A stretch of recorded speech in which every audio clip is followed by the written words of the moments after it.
كم سكن روشاسي كي طبعا دوار روجادا انكو روجت هاو كان بيجن بهار تيتن وبرف نوروزي تشيتن خلق زور قستا بازاری کردن تایبتیجی آفرد بو کرینا جلوبەرگی کوردی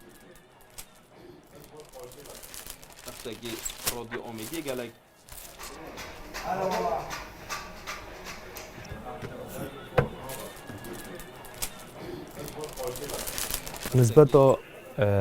جلکی کوردی بارا پتر سر موسم آتمینیتن موسم بارا پتر نوروزه جلکی کوردی گلک خلق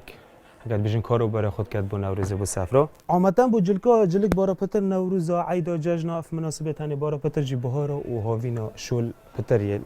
سر لباسی هی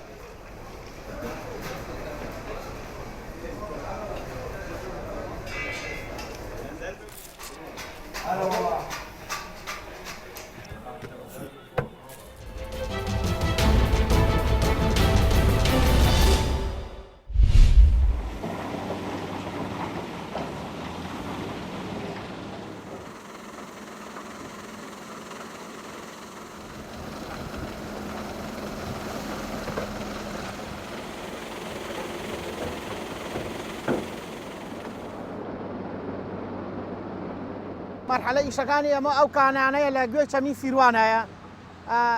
حفارة هلكنا ودواء وقلابة ينبونا هو بركة لنا هو بركة ويدبونا حساسك إيشورته أبي بس يبش شو لمو بحث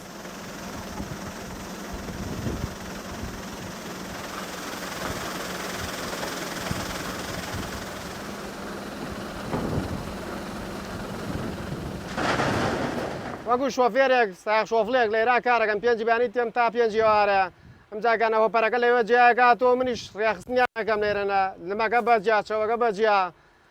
ئەتر بە پێی بازارە دەروای بازار باشە دەباریانەکەم ئەو مشتریانە بەڕێەکەم بەرەو سلێمانی تر هەیە بۆ مەحمەد برۆکیەوە هەیە بۆ ماڵانێەوە هەیە بۆ ئەتر شوێنە گشتەکان بە ئامە ڕوا بۆ هەموو لایە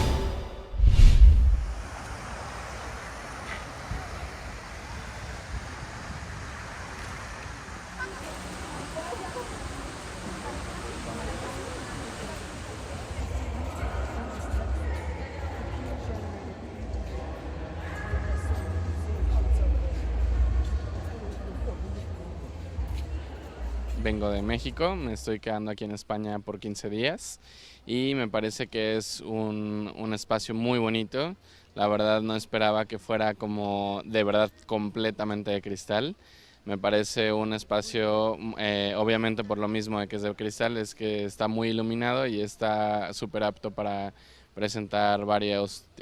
tipos de espectáculos, ya sean galería, como una galería de arte. Yo creo que también se puede hacer alguna otra cosa muy interesante aquí adentro y la verdad me gustó muchísimo.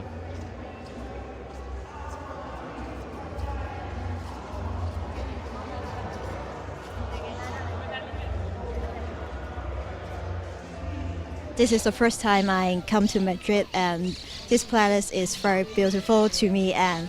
I took a lot of pictures in it, and I can actually feel how magnificent the palace is. This is what I feel towards this palace. I really love this place.